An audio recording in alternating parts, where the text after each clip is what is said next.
Basi naomba nitumie nafasi hii kutoa nafasi kwenu. Kwa yeyote mwenye swali basi mniulize maswali, nitapokea maswali yenu. Nitakakuwa na majibu hapa nitawapa. Yale ambayo yatahitaji muda zaidi basi tutawapa kupitia kwenye mifumo yetu ya mawasiliano. Frank, lete notebook yangu. Hello. Asante, karibu. Asante Mheshimiwa Katibu Mkuu, mimi naitwa Paul Mabeja, nafanya kazi na magazeti ya Nipashe. Wakati unatoa taarifa yako kuna kitu uko umekigusia kuhusiana na kukua kwa deni la taifa. Ukasema zile fedha ambazo zinakopwa haziji kugawanwa kama njugu. Lakini hivi karibuni kumekuwa kuna changamoto au kuna malalamiko ambayo yamekuwa yakibuka kwa wananchi, lakini na kwa baadhi ya wengine ambao ni viongozi wameshakuwa viongozi wakuu ambao wameweza kuiongoza nchi yetu katika kipindi kilichopita, kutokana na kuwepo kwa malalamiko ambayo yamekuwepo yakitokea kuwa kuna baadhi ya viongozi ambao wamekuwa wakitumia vibaya vyeo vyao kuweza kujilimbikizia mali. Hata hivi karibuni ilitoka taarifa ya kuna chombo cha habari kilimnukuu mmoja kati ya viongozi ambao walikuwa mkaguzi mkuu wa hesabu za serikali CAG Profesa Musa Sadi, kuwa kuna waziri ambaye hana miaka 5 katika uongozi wake lakini amejilimbikizia mali za kutosha.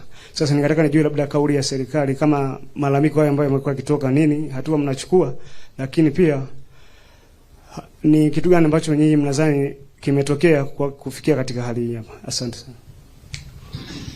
Asante Paul, nitakuwa najibu kila swali ili yasije yakawa najirudia. Deni la taifa nimewapa maelezo ya kutosha. Na ndio msimamo wa serikali kwamba fedha tunazozipata iwe kutoka kwenye mapato ya ndani ama kupitia mikopo ambayo tunaipata, tunazielekeza kwenye miradi ya maendeleo. Sasa nchi yetu ina sheria. Kama kuna mtu anafanya makosa katika matumizi ya rasilimali za taifa, anafikishwa mbele ya vyombo vya sheria na anachukuliwa hatua. Tuhuma ulizozisema bahati mbaya hazikuwa na uthibitisho. Kwa hiyo mtu yeyote, iwe huyo uliyemtaja ama yeyote mwenye ushahidi wa kiongozi yeyote wa serikali ama mtumishi yeyote wa serikali aliyefanya matumizi mabaya ya fedha za umma, taratibu zipo, toa taarifa, weka uthibitisho, hatua zinachukuliwa. Nchi hii sio banana republic kwamba mtu anaweza akawa anajivunjia sheria anabaki salama. Ukivunja sheria utachukuliwa hatua. Kwa kama kuna mtu katumia fedha za umma na ushahidi huyo ulimtaja kama anao ama mtu mwingine anao, fikisha kwenye vyombo vya kisheria, hatua zitachukuliwa. Hakuna kulemba maneno. Umefanya ufisadi, sheria zinakataza, umevunja sheria, utapelekwa mahakamani. Huo ndio msimamo wa serikali. Karibu. Asante msemaji. Naitwa Deo Kaji Makomba, natoka Deutsche Welle na Focus News Tanzania TV1. Amenifilisi swali langu la kwanza, nilikuwa na maswali mawili lakini nimepata swali jingine. Kwa hiyo nitakuwa na maswali mawili. Mosi,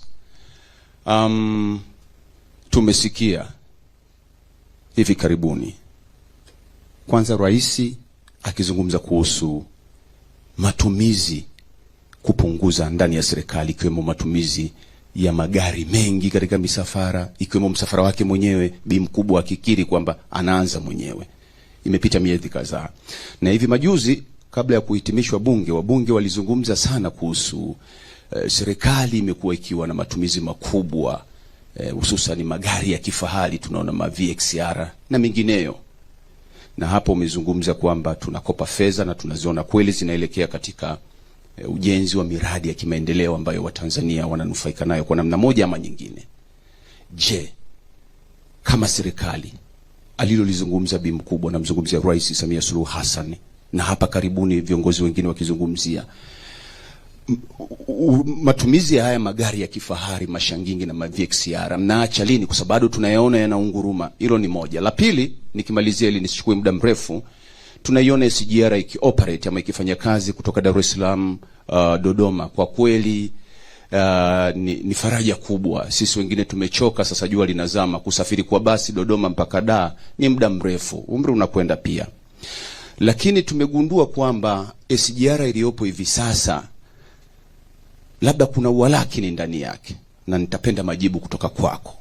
Mabehewa ya kawaida ya hawa raia wa kawaida sisi ya shilingi 50,000 yanajaa. Maana yake dimandi ni kubwa. Raia wa kawaida wanataka kusafiri na SGR.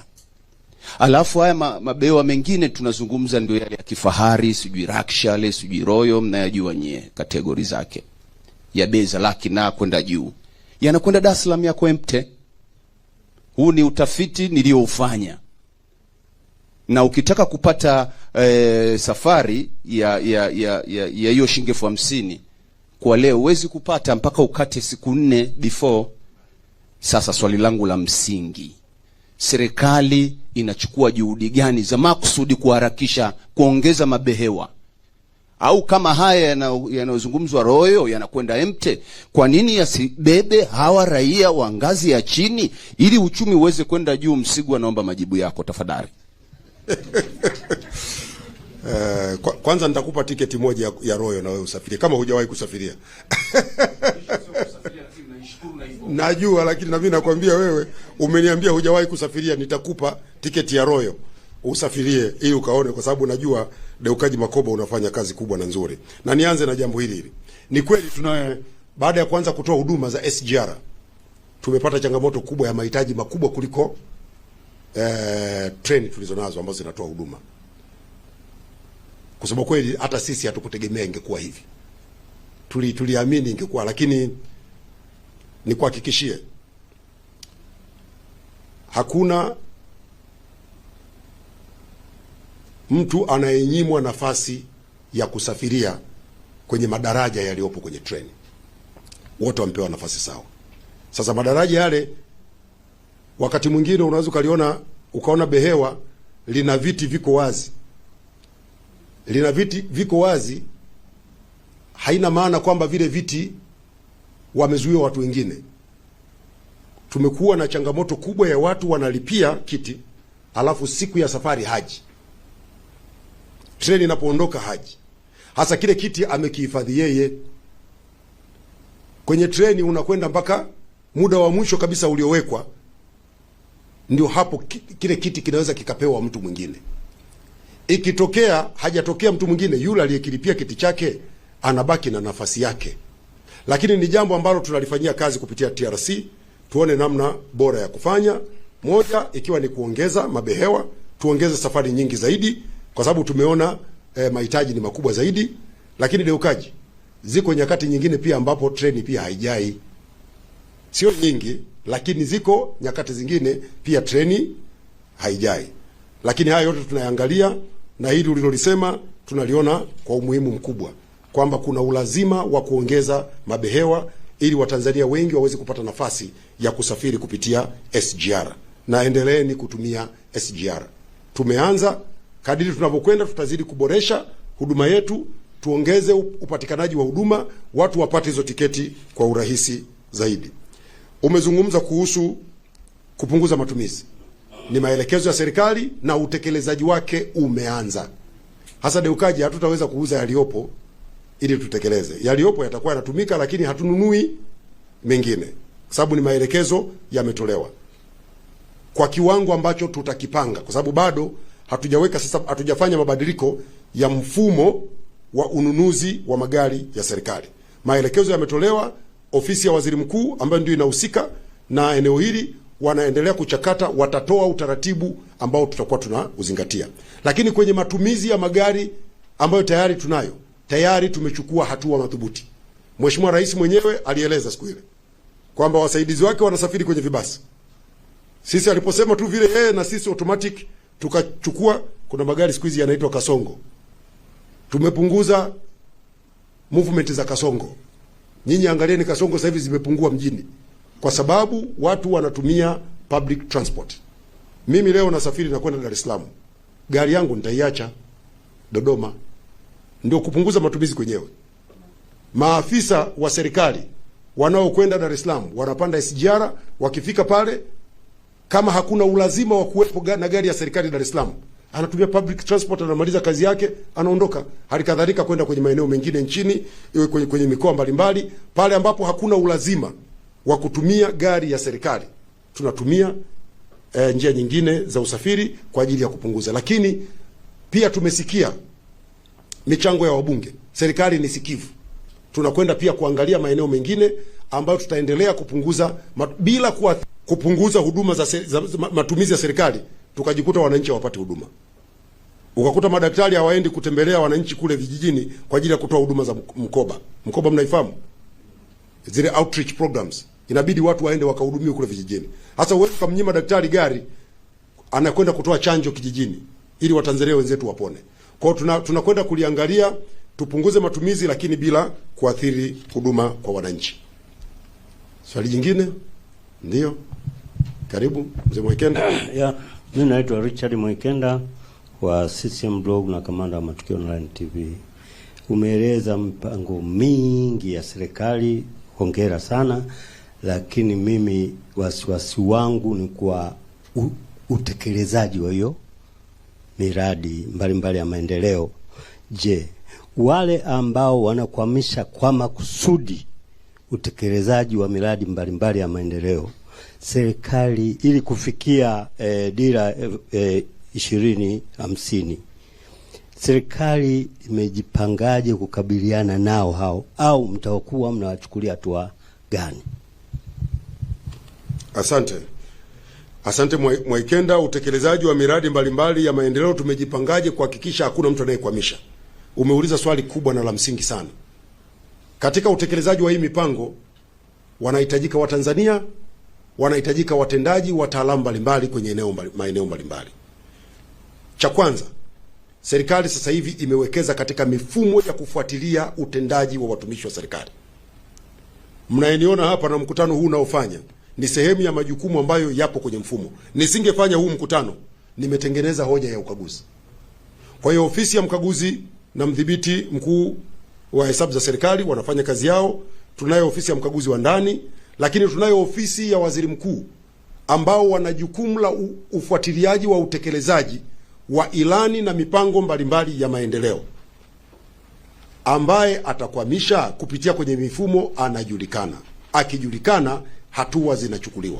Na nyinyi wote mmemsikiliza msimamizi mkuu wa shughuli za serikali, Waziri Mkuu wa Jamhuri ya Muungano wa Tanzania ameshatoa ilani kwa watumishi na viongozi wote wa serikali kutekeleza wajibu wao, na ameshasema hata kuwa na mswalia mtume na mtumishi yeyote wa serikali au kiongozi aliyepewa madaraka ya kusimamia utekelezaji wa shughuli mbalimbali za serikali, utoaji wa huduma kwa wananchi, ambaye hatatekeleza wajibu wake ipasavyo. Na cheche mnaziona. Waziri mkuu yuko kila siku kwenye ziara, anafuatilia kijiji kwa kijiji, mtu kwa mtu. Kwa hiyo Mwekenda, nikuhakikishie serikali imejipanga kusimamia utekelezaji huu. Lakini niwaombe Watanzania, ili tufikie ndoto hizi kubwa za dira ya taifa, ni lazima wote tushiriki.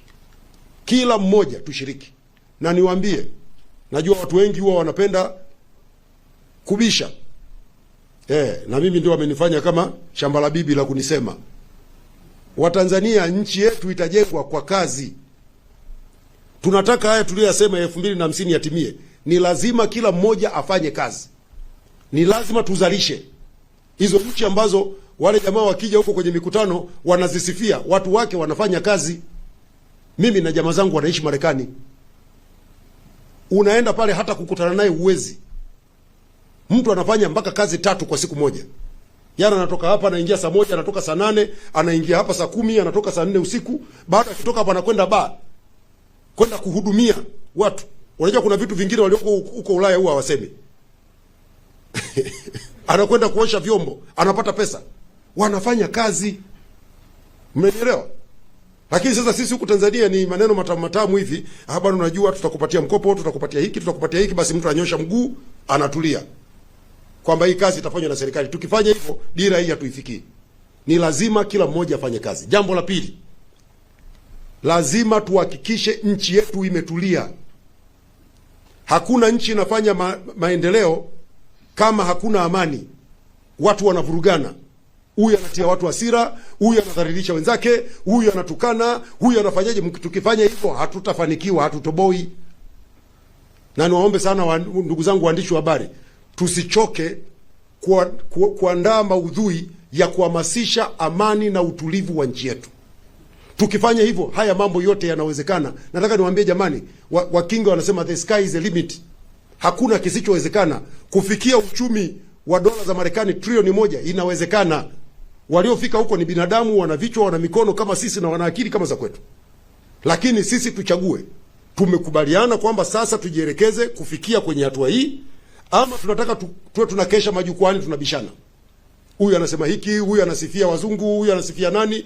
Yaani wewe kabisa unakaa kwa Watanzania, unakwenda yaani wewe umeanza mkutano mwanzo mpaka mwisho unasifia nchi moja iko Ulaya huko. Badala ya kuhamasisha ndugu zako wapambane na changamoto walizonazo, tusonge mbele. Dosari zipo, hata Ulaya dosari zipo. Dosari ndio maana tuna sheria. Nchi hii inaongozwa kwa mujibu wa sheria. Dosari zitakabiliwa kwa mujibu wa sheria. Lakini lazima maisha yafanyeje? Yaendelee. Hatuwezi kila siku tukawa tunaweka Watanzania kwenye tension. Kila siku Watanzania wako kwenye hamaki, kuandamana, tutavunja, tutachoma, tutafanyeje? Hatutafika kwenye dira. Yaani tukifanya hivyo hatutafika. Tutaathiri uchumi wa nchi, tutaathiri uchumi wa mtu mmoja mmoja, na mwisho wa siku majuto atakuwa ni nini? Ni mjukuu. Ni lazima tukubaliane kwamba tuna ndoto hizi kubwa, tuna mipango hii mikubwa, nchi yetu lazima itulie, tuweze kusukuma kete moja baada ya nyingine. Moja baada ya nyingine. Tunaye rais, kiongozi wa nchi. Kiongozi ana viongozi wanaomsaidia, tusikilize serikali, tukosoe pale ambapo pana dosari na hatua zitachukuliwa. Na mimi niwaambie ndugu zangu waandishi wa habari, pale mtakapoona pana dosari, andikeni. Mkiandika upande wa serikali, tutachukua, tutafanyia kazi. Sawa? Lakini kukiwa na dosari, suluhisho lake sio kuleta fujo. Hivyo wewe Mwaikenda nyumbani, siku ukishindwa kupeleka nyama, watoto ukifika pale wakupige vibao. Ndio hivyo, si ndio maana yake? Sasa maana yake inaonekana kama vile Tanzania ikiwa na dosari basi haifai kuwepo. Haiwezekani. Hata huko kwenye nchi za wenzetu pia ziko dosari, lakini dosari zikijitokeza, hatua zinachukuliwa, zinatatuliwa na maisha yanasonga mbele. Maelezo yamekuwa marefu, ndio. Tumalizie. Mheshimiwa Katibu Mkuu, nakushukuru sana. Nina mambo mafupi sana mawili. Moja, umetueleza uzalishaji kuongezeka, ikiwemo uzalishaji wa vyakula na vitu vingine na mashamba ya miwa. Lakini tunaona masokoni bei ya sukari inaendelea kupaa. Nini tatizo? Lakini jambo la pili, Mheshimiwa Katibu Mkuu, sio utaratibu wako ambao tumeuzoea. Hujawahi kuwa mtu wa mafumbo kwa kila jambo. Hawa unaotuambia hawatawaambia ni akina nani?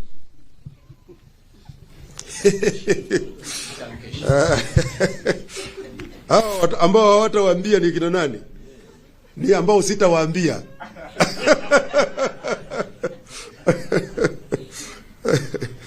Sipendi niwe mjadala kwa mtu mwingine. Mimi ni msemaji mkuu wa serikali. Lakini ni msemaji mkuu wa serikali ambaye ninasimamia sekta ya habari na kijua kinachojitokeza, na nisingependa nikitoka hapa mtu apate ajenda ya kuzungumza. Lakini Watanzania wanawasikia, wanachokisema wanakisikia, na mimi naamini hata wewe umenielewa. Umenielewa, na libaki hivyo. Cha msingi, wale wanaowaambia mambo yasiyofaa wapuuzwe. Tujielekeze kwenye mambo ya msingi ya kujenga nchi yetu. Umezungumza habari ya bei ya sukari. Sio bei ya sukari peke yake. Karibuni wote mtakumbuka, kutokana na athari za vita ambazo zimesababisha shida kubwa sana kwenye mnyororo wa bei za bidhaa duniani. Kutokana na kupanda kwa gharama za mafuta, bidhaa mbalimbali duniani zimepanda bei. Kwa tumepata changamoto kubwa kwenye bidhaa nyingi, ikiwemo sukari. Sio sukari peke yake. Nyingi zimepanda kwa sababu hizi ni bidhaa ambazo usambazaji wake unategemea sana usafirishaji. Na usafirishaji ukishakuwa wa gharama kubwa kwa namna yote, na bei zitafanyeje? Zitabadilika. Ziko sababu nyingine pia ambazo zimechangia, lakini habari njema kwetu sisi wa Tanzania ni kwamba tumepiga hatua kubwa katika uwezo wetu wa kuongeza uzalishaji wa sukari. Tumefanya uwekezaji mkubwa, nilisema katika mkutano uliopita, katika viwanda vyetu vilivyopo Kilombero. Tumefanya uwekezaji mkubwa Mtibwa. Tumefanya uwekezaji mkubwa TPC. Tumefanya uwekezaji mkubwa Mkurazi. hivi karibuni tutafika tani 600,000 za sukari ambayo ndio mahitaji yetu. Tunayo sukari nyingi itakayokuwa inazalishwa ndani ya nchi yetu. Kwa hiyo tukiwa na uwezo mkubwa wa kuzalisha sukari ndani ya nchi, pia na hizi changamoto za bei zitapungua. Na niwatie moyo, ndio maana nimezungumza habari ya uzalishaji wa sukari, uzalishaji wa miwa. Niwatie moyo wakulima wetu, endeleeni kuchapa kazi. Maana wakati mwingine, kwa mfano Kilombero pale umefanyika uwekezaji mkubwa ambao tuna wasiwasi inaweza kufika wakati miwa ikawa haitoshi kutoka kwa wakulima. Kwa tuendelee kuongeza uzalishaji wa miwa, tuwe na miwa ya kutosha ili tuweze kuzalisha sukari ya kutosha kwa ajili ya Watanzania. Ndugu zangu, mmemaliza? Basi mimi nawashukuru sana, niwatakie kila la heri. Nawashukuruni sana TanTrade kwa kuja. Niwakaribishe wote katika maonesho ya 50 ya biashara Dar es Salaam, maonesho ya kimataifa. Twende tujitokeze kwa wingi wa Tanzania, tukakutane na wadau wetu mbalimbali, tukapate bidhaa ili tuweze kutumia fursa ambazo zinatokana na maonesho haya. Baada ya kusema hayo, asanteni sana. Asalamu alaykum.